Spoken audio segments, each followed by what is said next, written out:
So welcome to another edition of your favorite education technology show, EdTech Monday, which is brought to you by the MasterCard Foundation in partnership with the Meltwater Entrepreneurial School of Technology. And today we're discussing building TVET systems for economic transformation. Now, EdTech Monday is a platform for EdTech entrepreneurs, education stakeholders, and government reps to facilitate critical conversations on the use of technology for teaching and learning. And the show is an initiative of the MasterCard Foundation. As I said, they have a Center for Innovative Teaching and Learning. And this is geared toward advancing the integration of technology in education policy and practice across the country. And this aligns with their broad Africa Works strategy that focuses on enabling millions of Africans, particularly women and refugees and people with disabilities, to access dignified and fulfilling work by 2030. Indeed, they want to produce 30 million jobs by 2030. What a beautiful strategy. And to realize this vision in Ghana, the MasterCard Foundation has partnered with Meltwater Entrepreneurial School, or MEST Africa, to bring you EdTech Monday. And it's on Channel 1 television and also on 97.3 CDFM the last Mondays of the month. This is the July edition. And as I said, we're building TVET systems for economic transformation. Why are we doing this? Because the Africa Center for Economic Transformation has partnered with some very important institutions to put up a very key report. So they partnered with Ghana TVET, the Africa Education Watch, and of course MasterCard Foundation to come up with a report on building TVET systems for economic transformation in Africa. Now, I'm going to give you a few highlights of this report and its findings before I speak to my first guest. Today we're speaking to two groups of guests. We'll speak to Afi Agbenyo, who is from Ghana TVET. She's a deputy DG in charge of operations, and she's going to walk us through the state of play with TVET in Ghana. Then we'll speak to Constance Swanika, who is from DTI, and we'll also speak to Mona Idrisu, who works with the asset to get into the details of the report. But before I speak to Afi from Ghana TVET, what are the key findings of this report? So we know that approximately 35% of Ghana's population is between ages 15 and 35 years. And this is a very significant group of people who have the biggest need for training because unemployment affects them in a very unique way. Now, the report has 6 main findings. The first of which is challenges of Ghana's TVET sector. And it identifies some of the challenges, including inadequate financing, limited practical training, poor digital infrastructure, and weak science, technology, engineering, and math. There's also the area of industry readiness and alignment with labor markets, right? And basically on that, they are saying there are weak links with industry. Many institutions operate with outdated curricula and minimal private sector involvement. The third group of findings have to do with the extent of digitalization in TVET. We know digitalization is essential for modern workforce readiness. Yes, most TVET institutions in Ghana have very low levels of digital or technology integration. Indeed, only 20% of TVET students feel adequately equipped with digital skills. The fourth rubric for findings is what we call green skills and sustainability in TVET. And again, only 25% of formal TVET students have any awareness of green skills, and most master craftspersons and their apprentices lack knowledge in areas like renewable energy, waste management, climate responsive agriculture, right? Then there's also private sector involvement in TVET, which is a big area that the research finds. And it says a well-coordinated private sector engagement strategy is essential for strengthening TVET. Government cannot do it alone. And again, only about 46% of TVET heads and policymakers or regulators believe that TVET has effective collaboration with industry. And of course, finally, the big G word, gender disparities in TVET. Only, 27% of TVET enrollment is for women. Men account for 73%. There's a huge gender gap, although progress has been made, right? There are some very key recommendations that we'll discuss when we speak to Mona and also Constance. But when we come back from this break, I'm going to be speaking to the Deputy Director General for Ghana TVET, Afi Agbenyo, and she'll set the scene for us on the state of play with TVET on this special edition of EdTech Monday. Stay with us.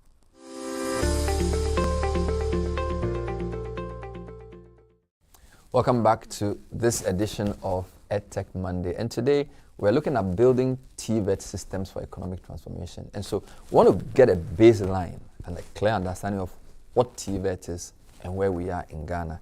We're very happy to have the Deputy DG for Ghana TVET. He's in charge of operations, Afi Agbenyo. Afi, welcome to the show. Thank you, Bernard. Sounds like a big post. Is it? A Deputy DG for operations, Actually, Ghana it's a TVET. mouthful, right? It's a huge position. So who is Ghana TVET and what does the Deputy DG even do? Right. Possibly I just have to go back to the landscape of TVET in Ghana and then I can draw that to myself. Correct. So previous years we had TVET delivery in various ministries. So the Ministry of Labour had a TVET institution, Ministry of Trade and everyone. But there was a policy directive to get all these under the umbrella of the Education Ministry because it's skills development. And that birthed the Ghana TVET service and also birthed the Commission for TVET. So the Commission, the regulator, and then the Ghana TVET service, as you asked, our task mandate is to ensure quality delivery. And so we manage all the TVET institutions. We ensure that the policies that are developed by the Commission are implemented. So we give life to the policy documents that are developed. And my task in this big conversation is to support the Director General, whose name is Dr. Eric Ajre, to implement the policies. But specifically, my task includes partnerships for the delivery of TVET, acquiring partnership for the delivery of TVET. And this includes industry partnerships as well. My task also includes quality assurance, making sure that TVET delivery is top standard. So I agree that it might not be a big position, but a big task and a charge that I intend to keep. So that's generally what I do. TVET is generally seen like a last resort, right? So for academics, they say, oh, if it doesn't do well, never snore, Uncle Juma, right? And they put TVET under that. Do you have a problem with that? And number two, what should people like us in the media and other people be doing to shift this narrative? Thank you. And one of the things that ought to be done is what you're doing now, the conversation around TVET. To say I have a problem with that, do I have a problem with that? That's the situation. I'm not sure I can say I have a problem or not. But what I can say is that is changing a lot. And that is also due to the various advocacies that's gone on over the years. There are parents who appreciate that the return on the investment on education is to get their children to be in decent jobs. And so they think through the process and they wonder what will give them that decent job, especially in the near future, and they choose TVET regardless of the grade. So you're able to make a 6 and your parent would think that, you know what, I think you should take this, consider this job option and take a TVET training. And young people themselves are also opting for TVET, either in plumbing, in welding, in the fashion industry, even in recycling, which we're introducing also as a training offer. So young people themselves are choosing TVET. And the perception, as I would like to say, is changing. Not as rapid as we hope that it is, but it is changing. And so people are choosing TVET on their own, not because it's a last resort. You know what's interesting? This week... And permit me to answer the other part of your question, which was what should the media be doing? To change the perception. And one is to have the conversation on a more positive side. 2 is to get to speak to the people involved. Let's highlight the entrepreneurs who have gone through TVET and built businesses. Let's highlight them and open your space. Thing is that most TVET institutions, including myself, are not very much funded. And so sometimes your bills are too high when we want to get an interview. So you make concessions. I see you threw that in there. So a friend of mine reached out to me this week within your sector and said that, look, school selection is happening within this period and that I should create a platform on air to talk about why choose a TVET second cycle school. I didn't even know that we had over 400 TVET institutions in the country. So what I'm trying to say is that we've already started what you're saying. And it looks like because it's one of the first times that people's results would have come for them to choose their schools, people with even strong results can say, actually, this is what I want to do. Right, so I just wanted to highlight that what you're saying is actually very true. And this week and the week after on radio, we'll be discussing choice of schools and why TVET is critical. And I think you know Kofi Asare. Yes. He's the person I'm talking about. Championing do you collaborate with them? We do, especially sharing data to support his work. Okay. And we also have a project running now on Choose TVET. And so please invite us on your show for the conversation so we can encourage more young people. I will invite you. Thank you. In the report, I highlighted about 73% of people in TVET are men. So the gender gap is still very big, even though there's been some progress, right? Talk to me about some of the barriers women face in accessing TVET, and what do you think it would take to build gender equity by design rather than as an afterthought? Right. The dynamics of gender conversations in TVET are, I must, possibly in three folds. So there are very historical ways in which we have seen some trade skills, and that is because those trade skills have been, they have required muscles to practice. And so many people didn't think that women had that much muscles for those trade spaces. That builds the historical, segregation when it comes to gender and TVET. But over the years, there's a conversation on how even these skills, technology is advancing these skills that you might not even require the muscles. But there are young people who like that, and they have the muscles for it as well. That's one dimension. Then the other dimension is also the oversaturation. Saturation and over is a lot more to put emphasis that there are some spaces that are very female-dominated. That saturation also causes lower economic gains in that space. We normally will not look at that, but as we know, where there are a lot more skills providers in some spaces, that space does not become very economical. So it's not really just the cosmetic of wanting women to be in certain spaces, but it is really for young women to be able to, one, just choose what they want to do without barriers of perception, but two, choose what will give them economic gains. And sometimes it is on the other side of what they know. What can we do to systemically get them to get into that space? Now, secondary education, including TVET education, is free because one of the barriers was also funding for individuals. So young people are able to choose without the funding barrier. But facilitators, the infrastructure also ought to support that. Facilitators ought to understand the dynamics of teaching young women as to teaching young men, because there are some dynamics. If you're in class and you're having a conversation and all your examples are even on how men can do welding or like that, I don't feel exactly. I don't feel included. So those soft ways are also ways in which you're able to get young people, especially young women, to feel included and know that this is a space.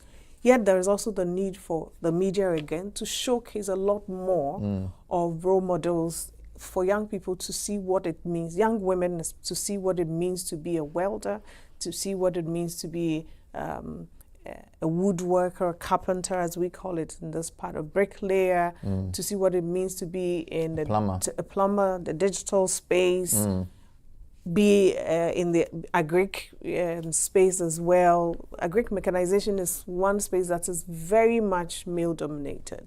And as I would always say, young women would love to be in the agric value chain, but somehow that space is almost secluded, right? They are not included in that space.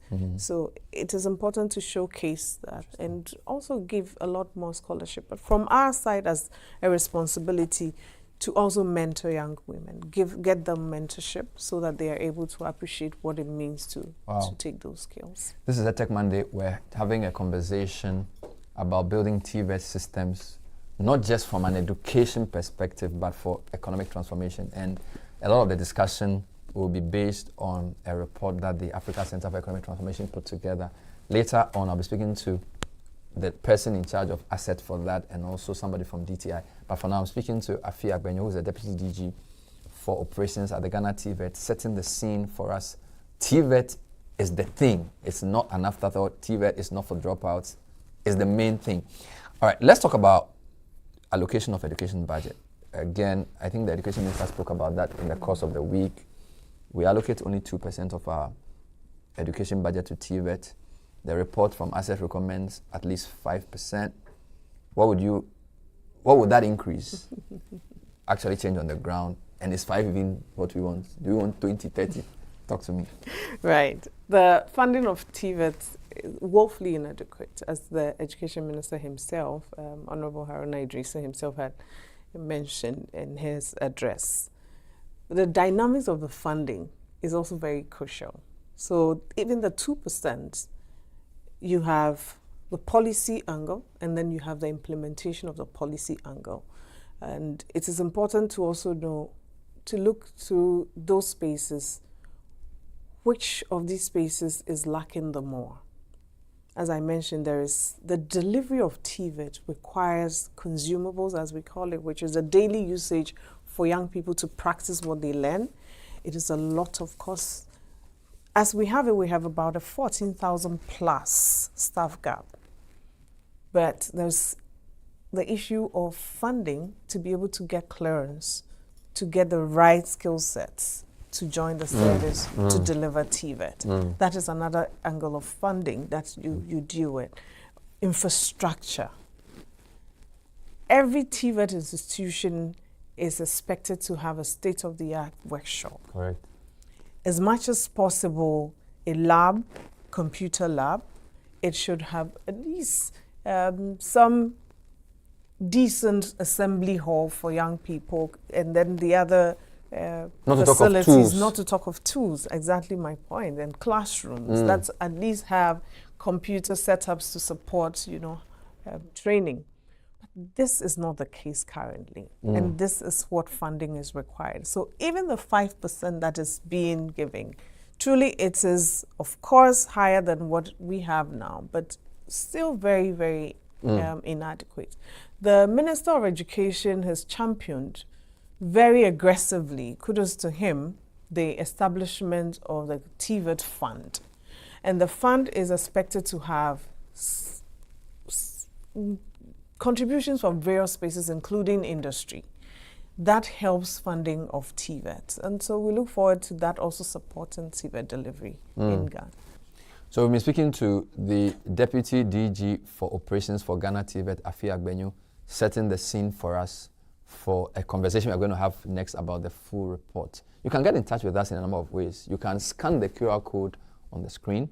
You can also send your feedback via the WhatsApp number we're displaying, 059-267-4082. We really want to hear from you, either by way of your questions or your own experience about the conversation we're having, or suggestions for other programs. We really like to hear from you. So please don't fail to scan the QR code, point your phone camera to the screen, scan it, send us an information, or send us a WhatsApp or text message on the number here. We'll be right back with more. Stay with us.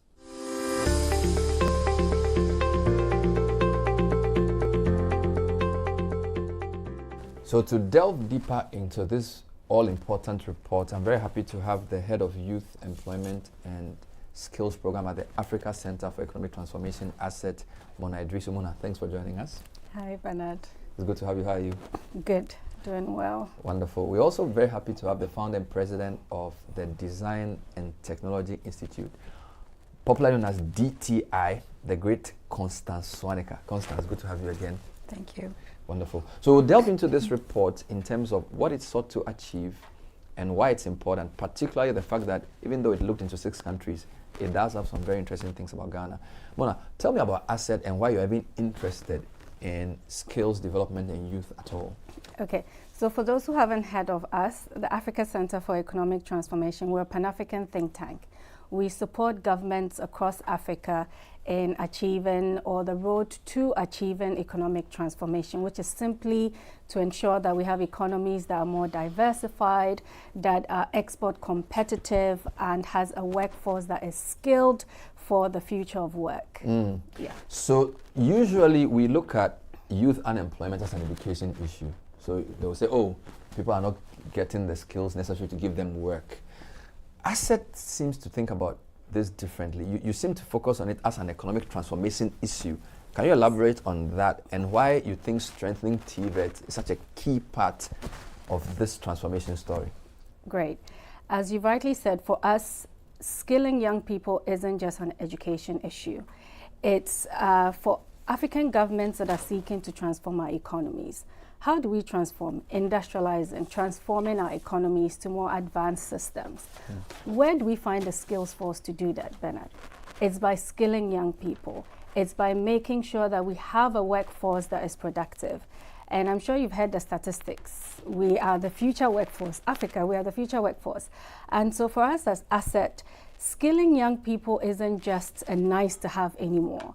It's integral to industrializing and transforming our economies. There is no, we can't negotiate that. And so for us, our emphasis on TVET comes from a decade-long work we've been doing around building skill systems. Our research shows that we have an excess demand for the type of skills that comes out of TVET, technical vocational education, compared to the type of skills that comes out of grammar education.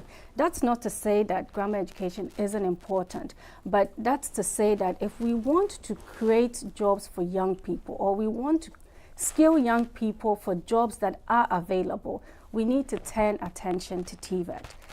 It also is important because for TVET, you have industry that is hungry, and I'm sure Constance will talk a bit more about private sector. You have industry that is hungry and needs workforce, and we can't find it. And we end up importing, you heard about Dangote's refinery, how many workforce he imported from Asia to take up jobs that could have gone to Africans. Why? Because we didn't have the skill set. And that is the type of skill set that comes out of TVET. So in this report, we highlight in 6 African countries, Ghana being one of them, the importance for us to strengthen and build TVET systems that will spur economic transformation on the continent. So you decided that you would not do it as a single country study. You wanted to check, why the 6-country approach?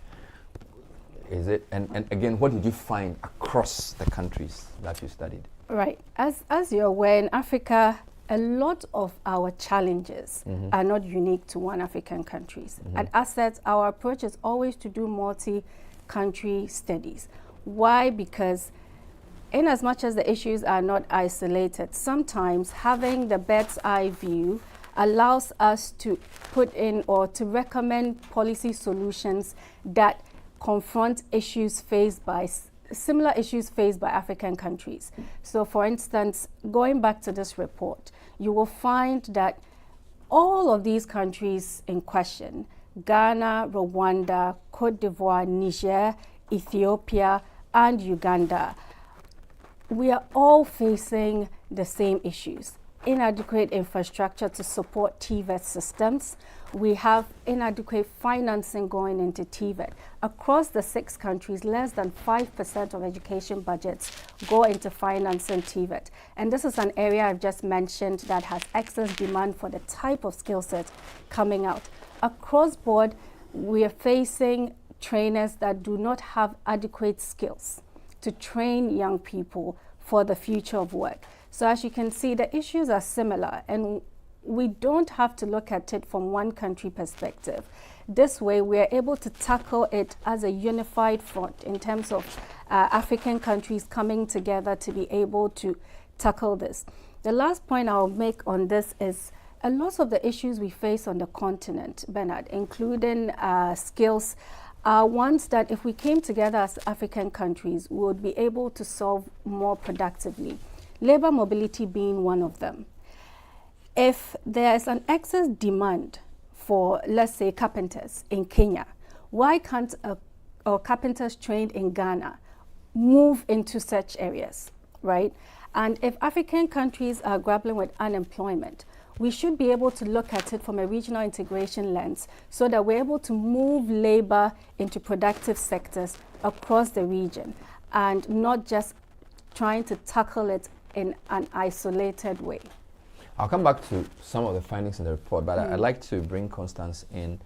And look, thank you for joining us. A number of us have interviewed you, but not everybody will know. So what is DTI? Why did you set it up? And how does it relate to the TVET conversation? Okay. So I'd like to just go back to the industry that I work in. 25 years ago, I entered into the metal fabrication space. We're working on very high-end projects. Most of the time, we're the only Ghanaian subcontractors working alongside foreign labor. And one of the key things that the partners that we're working with, or the industries, were complaining about the quality of skill sets that were available. Mind you, when you're working on these international projects, the issues around quality and standards, these are projects that the level of investment would require certain standards. It was just, looking at the recurring themes that we recognize that the artisans we were working with came from the informal sector. They were trained as apprenticed. So there wasn't any platform or institution that were really training labor market, to fill a niche gap. And that's when we recognized that let's go back to the root cause of how we're training skilled craftsmen. In our case as well, every time we hired these apprentices, we had to do a lot of retraining to get them to work at the standards that our clients, demanded. Yeah. And that's when we recognized that it had to go back to the training. I'll take my own case, having studied in university in a creative industry that required us to use our hands, that everything we knew were taught in a theory form. And so everything that I learned in industry, I learned from a factory floor, working in industry. So that's when I recognized that the curriculum, the gap between academia and work, is a huge disconnect. We still find that till today, there's that huge gap. And I'd like to also look at our colonial educational system. We were trained by the British to be civil servants. And so our education didn't have TVET at its core. If you were not smart, then you go and learn It was like an afterthought. Vocation. Yeah. But everybody, was geared towards to work in a white-collar job. And so we also then had the historical educational system that we then inherited. And so the foundation itself was quite weak. Which is why you set up DTI. How many years ago is this? And so DTI was, the concept came actually about 15 years ago. What we're trying to solve here. In Ghana's TVET sector, industry readiness and alignment with labor market needs.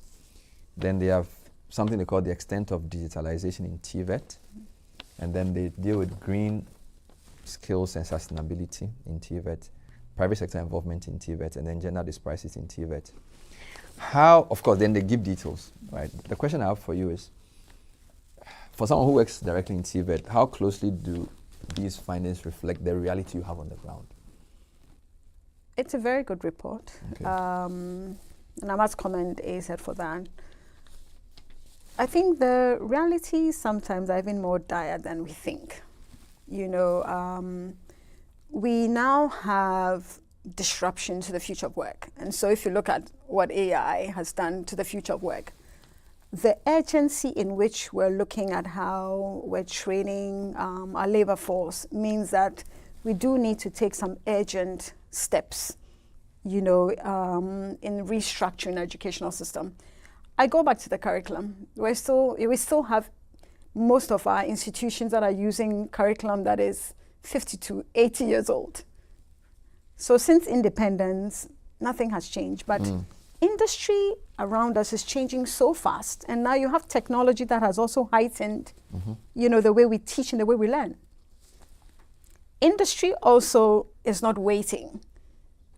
So when you see the disconnect along, some of the 6 key pillars that were highlighted. If you're not worried from the security perspective, then that is a big issue. And I would like us to also reflect on the recent happenings in South Africa. Let's also go back to their history. To strip a country of its educational system means that you've totally disrupted its labor market.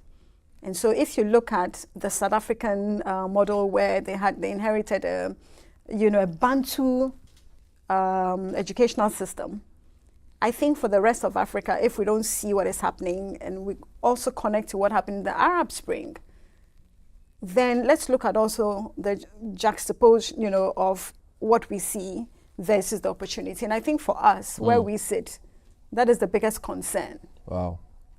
This is EdTech Monday, and we're looking at building TVET systems for economic transformation in Ghana.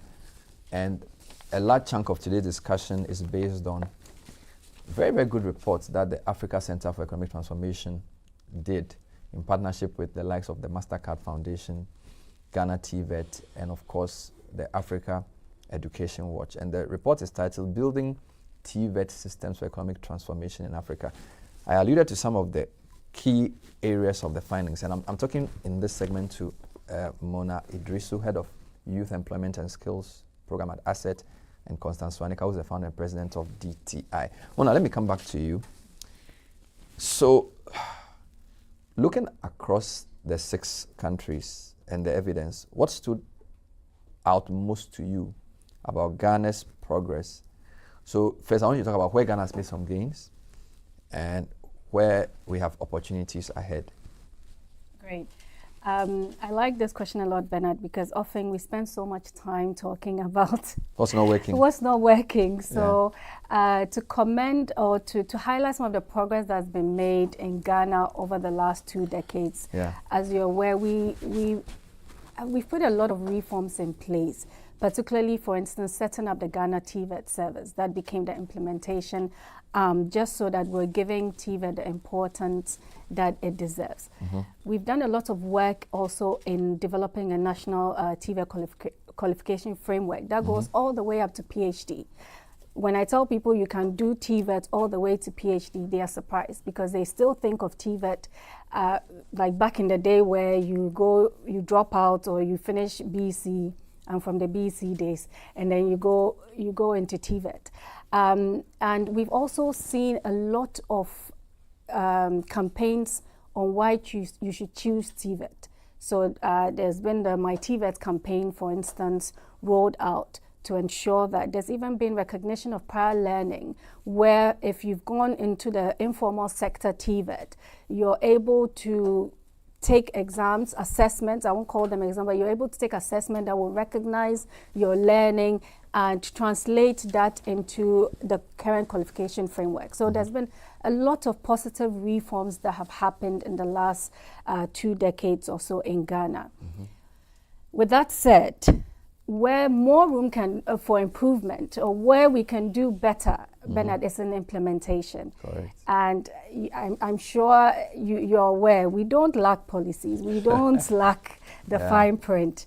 The challenge is always in implementation. So for me, one thing the report really highlights that I want us to take away is our need to pace or double our pace when it comes to implementation. We don't have the time to waste. I was chatting when we're waiting with Constance, and we're saying some of these reforms, if we had done them a decade ago, some of these implementation that we're calling for, if we're done it's the way that we should have a decade ago, the boom we're seeing in demand for TVET would have solved a lot of our problems. The high unemployment rates we're seeing, we wouldn't even be seeing them in the news, because these young people will be productively and gainfully employed, whether in Ghana or beyond, because you see the demand coming from European economies that are aging, from Asian economies that's because they need skills force to feed their industrialization. So everywhere. But unfortunately, we missed that. But we don't have to miss it now for the next decade that's to come. We don't want to find ourselves here in 10 years saying the same things again, an update to this report highlighting the same gaps again. We want to see that implementation has happen, but at a very fast pace. And some of what needs to happen for that to be a reality is investment, working closely with private sector. I can't emphasize this enough, Bernard, because TVET is expensive. Yeah. So we cannot design systems that rely solely on government to finance TVET system. So in as much as we're calling for increase in financing towards TVET in the education budgets, but we're also saying work with private sector. There's a lot of private sector players who would be willing to co-finance training the skill force they need, because they will come back and work for them.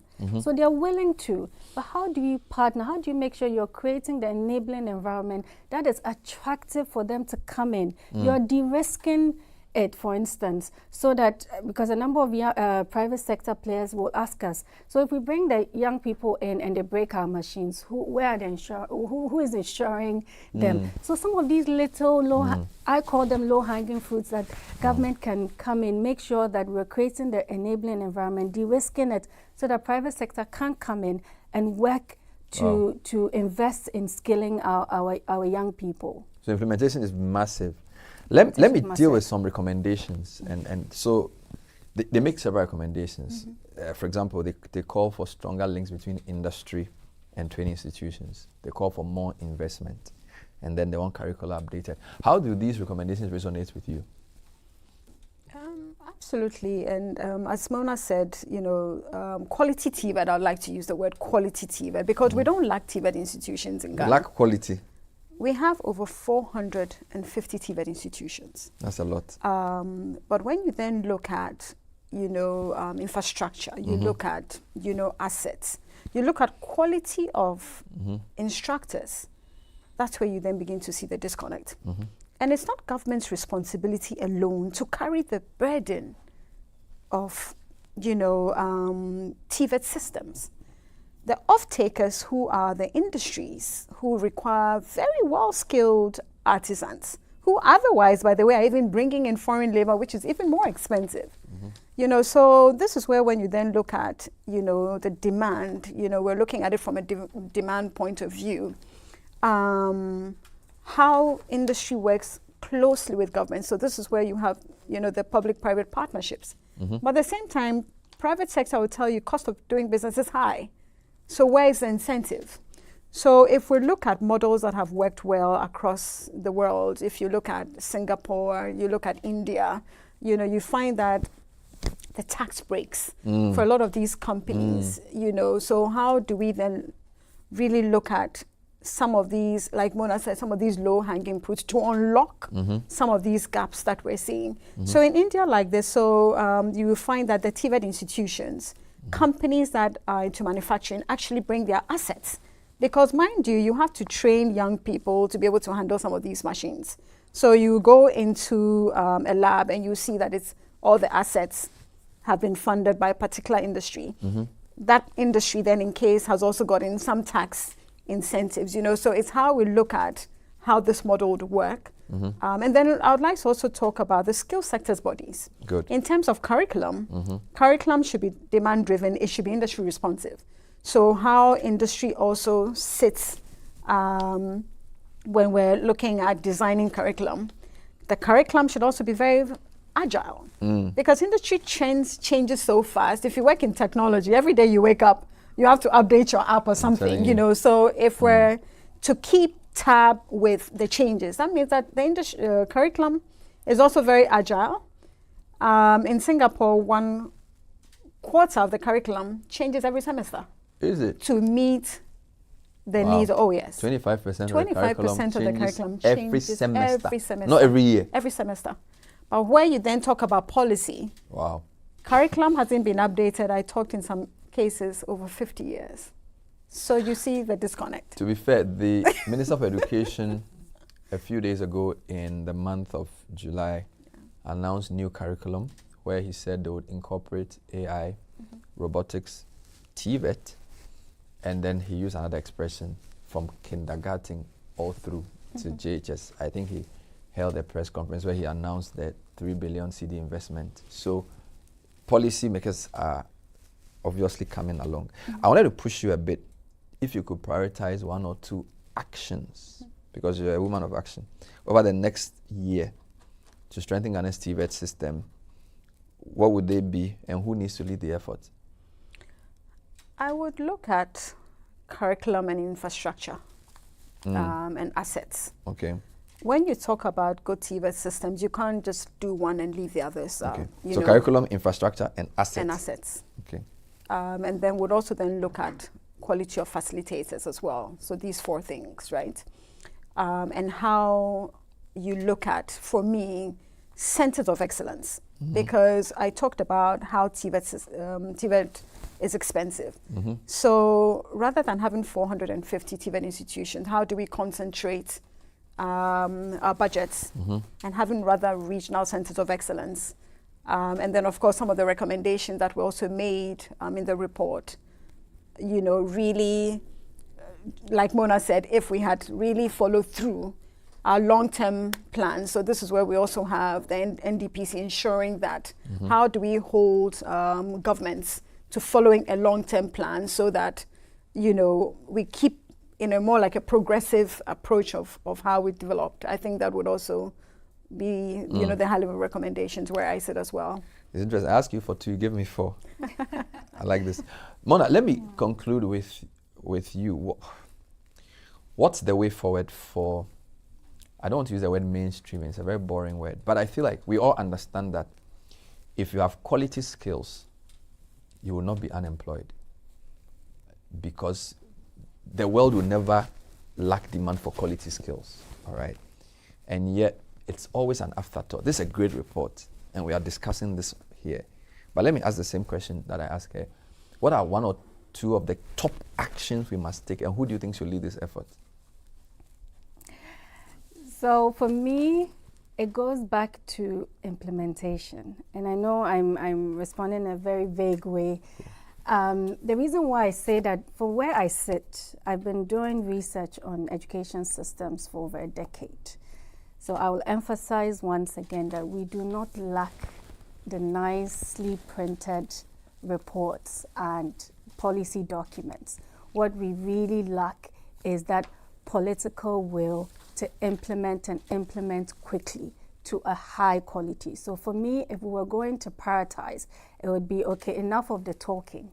Enough, I'm in research, I produce these nice reports, but let's put these reports aside. Let's implement.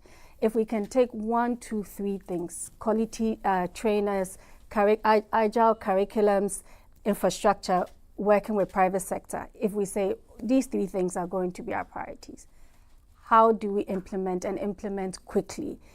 Bringing all stakeholders together. We know it sits with Ministry of Education, but TVET is for industry. So Ministry of responsible for industry, for trade, even tourism, everyone on board, so that we're implementing quickly and ensuring that, like I said, 10 years later, we're not back on this table and saying the same things again, and the world has left us behind. I'd like to commend ASSET for the presence of mind to lead this research work. And in a sense, we are bringing research and practice together, which is why I have the both of you on the platform. So thank you. I'm speaking to Mona Idrisu, who's the head of youth employment and skills at the Africa Center for Economic Transformation, who have produced this fantastic report. We'll show you the link as to how you can get this report. Really, really good report indeed. And we also have been speaking to Constance Swanika, founder and president of DTI. Earlier on, you heard me speak to Gifty Afi Agbenyo, who's the DG operations for the Ghana TVET service, to set the scene on our TVET landscape. We also gave you some highlights of the report. So we heard some very big words today. Implementation is very, very critical. We must review the curriculum, must also bridge the gap between academia, research, and what's happening on the ground. You've been listening to a very special edition of your favorite conversation, EdTech Monday, which really is a program the Mastercard Foundation initiated under their Africa Works program, partnering, of course, MEST Africa to put it together. We really want to hear from you, and we've put this QR code on the screen for you to send your feedback to us. Now, if you actually want the report, you could find it within the form you'll be filling when you're sending your feedback. So killing two birds with one stone. Scan the QR code or send us a message on the WhatsApp number 059-267-4082. You can even send us a text message. We're very happy to hear from you. Till next time when we bring you another exciting edition of EdTech Monday, stay with us.